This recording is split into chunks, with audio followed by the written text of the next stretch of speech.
Good afternoon. It's Wednesday and I'm going to share some more information with you to help you liberate your mind. And this is going to hopefully be a bit of an eye-opener or an aha moment for some of you, especially people that have been seeking help and been unsuccessful in the past.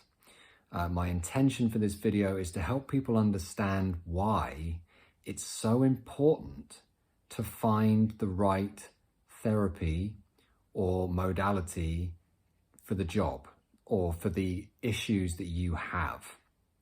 Now, I just want to put in a little disclaimer before we begin here and say that I am not judging or putting down any other types of therapy that I may mention in this video. I am simply going to be explaining how the brain works in terms of certain conditions, and then why certain types of therapy may not be appropriate or effective for that particular issue. So I get a lot of people that come to me that have tried things like counseling and cognitive behavioral therapy and psychotherapy and various other types of talking therapies, right?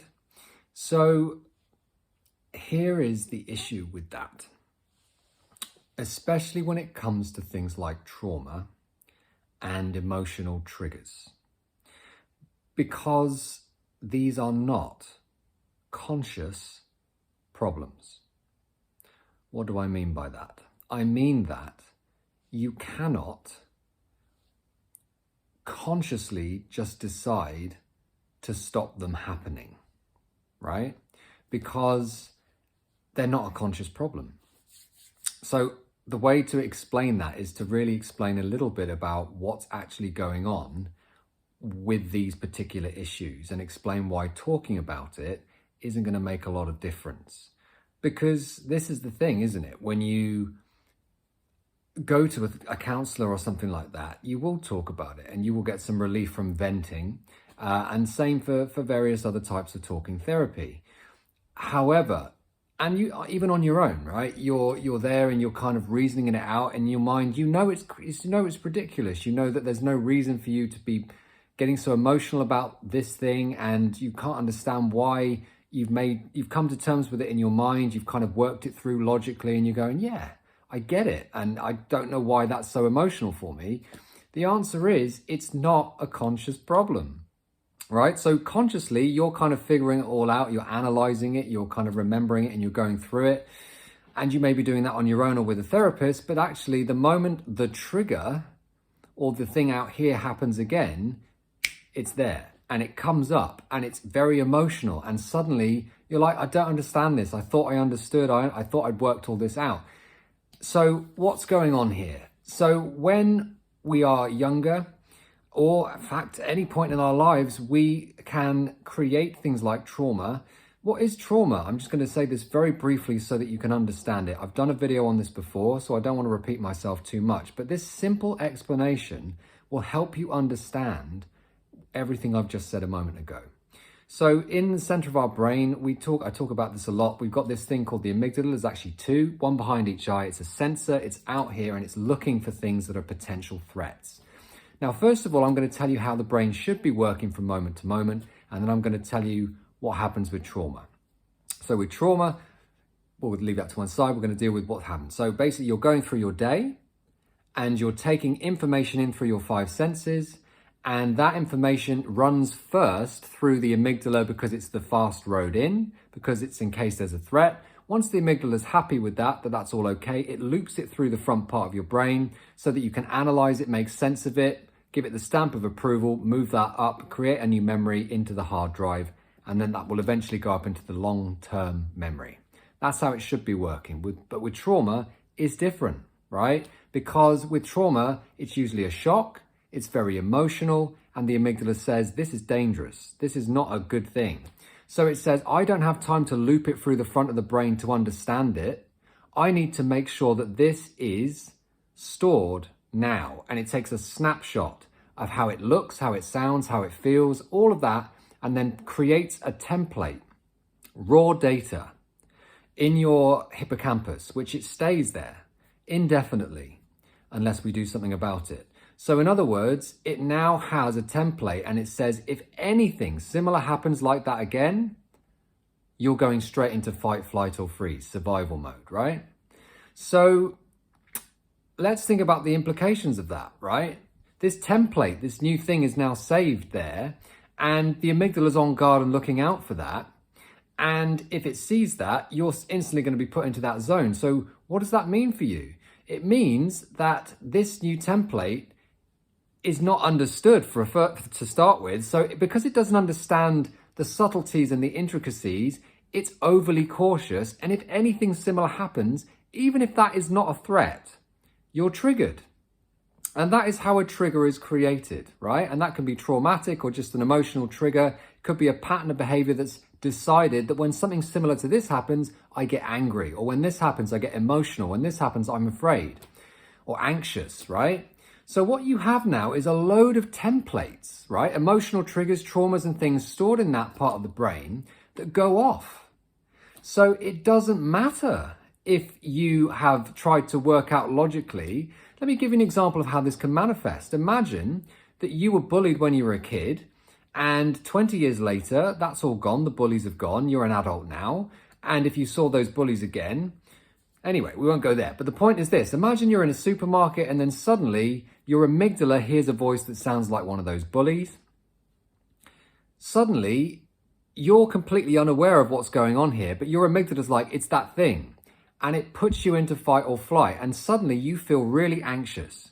And the front part, which is you, your personality, has got no idea why you feel like that. Your amygdala doesn't speak in words, it speaks in emotions. It's saying, get out of here now, or fight, or freeze, or whatever it is, right? So that's frightening. Am I having a heart attack? What's happening to me? Why do I feel like this? Have a look around, there's no danger here. Now, it doesn't matter how rational you try and be about that. You're having sometimes panic attacks in some cases. So bringing this back to making sure you get the right therapist. If you go to counseling and you explain what happened there, which is that I was in a supermarket and suddenly I felt anxious, you know, what are they going to say to that? Like, they might understand what trauma is, but really it comes down to this. You can't solve an unconscious problem consciously, which is why when I'm using NLP or hypnosis or various other things, eye movement stuff, or whatever it is, these techniques are designed to allow the brain to revisit that issue in a safe and controlled way so that it can be released. And it can be permanently released. So in other words, the emotion is released, the template is understood because it's now been looked at properly by the brain, and it's actually been moved away. So that now same situations are happening, but there's just no trigger, there's no program, there's no template. So if you have been struggling with panic attacks, or you're triggered easily, you become very emotional, you feel like you don't understand why these things are happening to you, and you've been to all kinds of talking therapies over the year, but it's still happening, that is why. And even though I'm not putting, like, I'll give you an example, like, I think that counseling is completely valid when it comes to things like grief. Because in that situation, it's important that you feel it. It's important that you do talk about it and that you do process what's happened, because that's healthy. When you try and run away from grief or hide it or push it down or numb it or drink it away, it will keep coming back. So counseling, talking about it, absolutely, right? But trauma and all of these other things that you may have, if you suffer from severe anxiety and things like that, talking about it can be worse. I will have people that say, I've been going to counseling for 10 years and sometimes I go in and I come out and I feel worse than when I went in to the session. And it's not because the counselor's not very good. It's just the wrong tool for the job, right? So within 1 or 2 sessions, they're done with me. Maybe 4 at the most, 5, therapy's done. Which is why I won't really let someone become a coaching client until we make sure there aren't any skeletons in the closet, because How can we have a coaching conversation and plan all this stuff if they go out and one of these templates goes off and they're triggered? It all goes out the window, right? I think it would be great if everybody just cleared all of these out. So this is why I'm so passionate about the particular modalities that I do, these different ways of working with people, because we don't just talk about it for years and years. We look at it once, we deal with it, and it is a permanent shift. It's been sorted and it won't come back ever. And I challenge anybody to try. I will say, because they say, what if it comes back? And I'll say, right, really try to prove me wrong, because it's not about me trying to convince you that it's worked. You can't, because they will sit there going, huh? They're trying to get the emotion back. And it's great because that is what we would call evidence procedure, right? They've tried. If they can't make it come back, it's not coming back. And I'll briefly tell you why that is. It's because when you remember a memory, you're not remembering the original event. A memory is like a recipe that you have to recreate and make to create that experience again. If you change the recipe, you can't make the same cake, right? It's gone. So I hope that's been helpful. Be careful, choose the right tool for the job.